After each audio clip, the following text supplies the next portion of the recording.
बैठ जाओ। बंगाल में आकर कहूंगा ये राजनीतिक हिसाब किताब का अखाड़ा नहीं है, छाती पर ठोक कर कहूंगा ज्यादा सीधा है।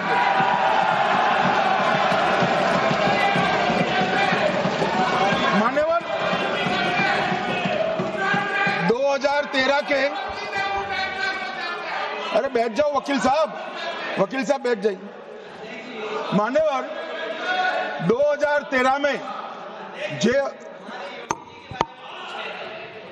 वो भी रिपीट होने वाले हैं। मान्यवर 2013 में बैठ जाओ। मान्यवर 1913 से लेकर 2013 तक 1913 से 2013 तक वक्फ बोर्ड का कुल एकड़ में भूमि सब वक्फ का मिलाकर 18 लाख एकड़ था। मेरी विनंती है सभी सदस्य इसको ध्यान से सुनिए। 1913 से 2013 तक 18 लाख एकड़ और 13 से 25 तक एक कानून बनने का परिणाम क्या आया और नई 21 लाख एकड़ भूमि बढ़ गई। अब मान्यवर 39 लाख एकड़ जो भूमि है उसमें 21 लाख एकड़ 13 के बाद है। अब ये कह रहे हैं कि इसका दुरुपयोग नहीं हो रहा है मान्यवर।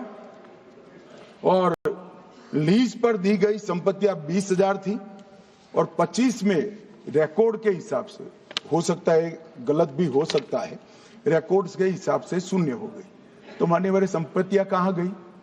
मान्यवर बेच दी गई। किसकी संपत्ति से, किसकी परमिशन से बेचा? मान्यवर मैंने पहले ही कह दिया कि केरल और देश भर के Catholic bishop council, Catholic bishop conference of India, Catholic Congress Kerala, भारतीय कैथोलिक धर्मगुरुओं की महासभा, केरल चर्चों की संयुक्त परिषद, कैथोलिक कांग्रेस केरला, ये सब ने इस बिल का समर्थन करा है और कहा है अन्यायी 2013 का सुधार। हम अकेले नहीं कह रहे मान्यवर। और मान्यवर इसी एक्ट में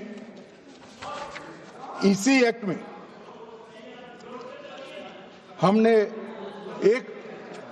एक बात कही कि जो योगदान था वक्फ बोर्ड का वो 7% से घटाकर 5% कर दिया।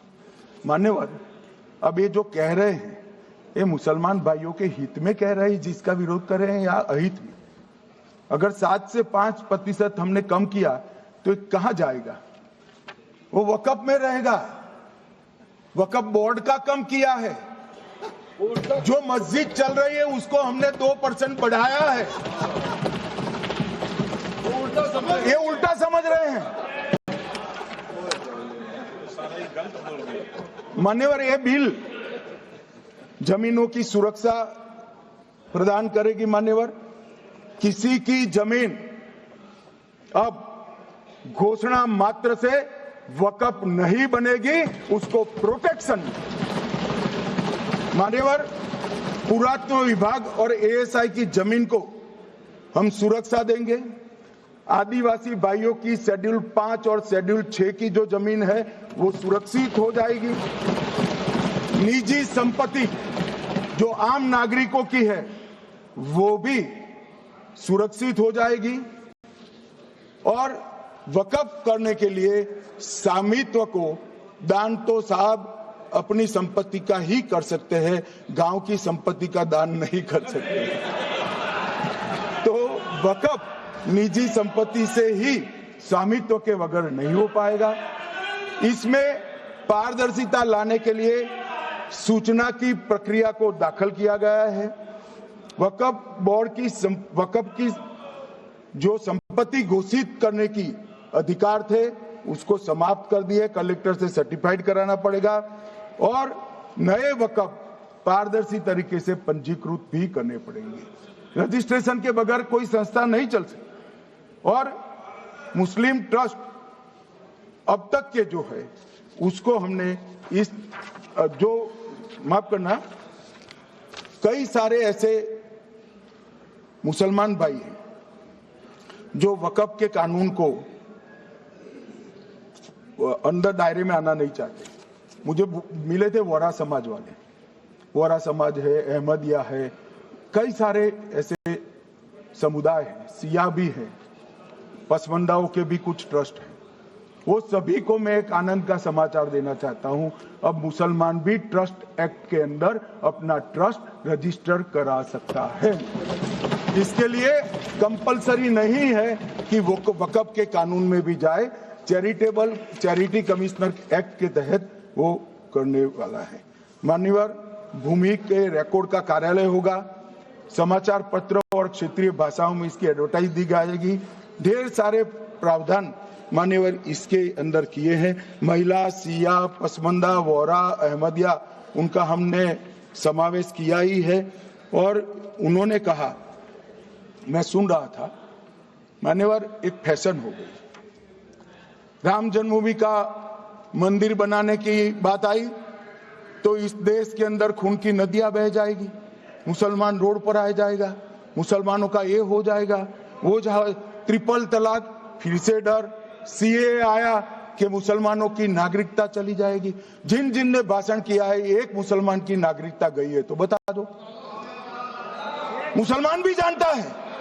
और मैं तो आपके माध्यम से देश के मुसलमानों को अपील करना चाहता हूं, मान्यवर, मैंने बहुत झेला है। ये कहते थे कि सीए कानून मुसलमानों की नागरिकता लेने 2 साल हो गए, एक भी मुसलमान की नागरिकता गई है तो सदन के पटल पर रखी।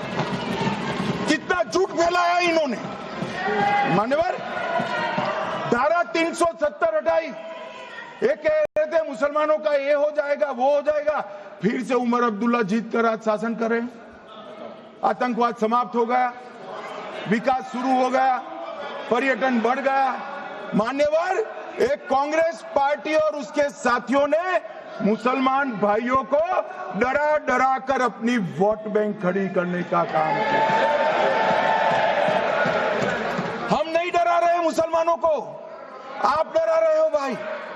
आप कह रहे हो ये हो जाएगा। मैं कहता हूं इस देश के नागरिक को किसी भी धर्म का हो कोई आंच नहीं आएगी। मान्यवर, ये नरेंद्र मोदी सरकार का सरकार। मान्यवर,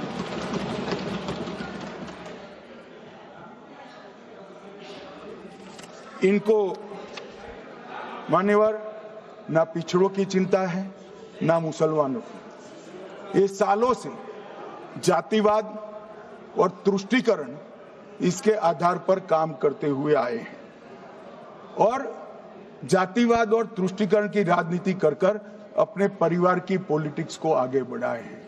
मगर 2014 से मान्यवर जातिवाद, तुष्टीकरण और परिवारवाद को एक साथ नरेंद्र मोदी ने समाप्त कर कर विकास की राजनीति इस देश में प्रस्तावित। पॉलिटिक्स ऑफ परफॉर्मेंस, परफॉर्म करिए और चुनकर आइए।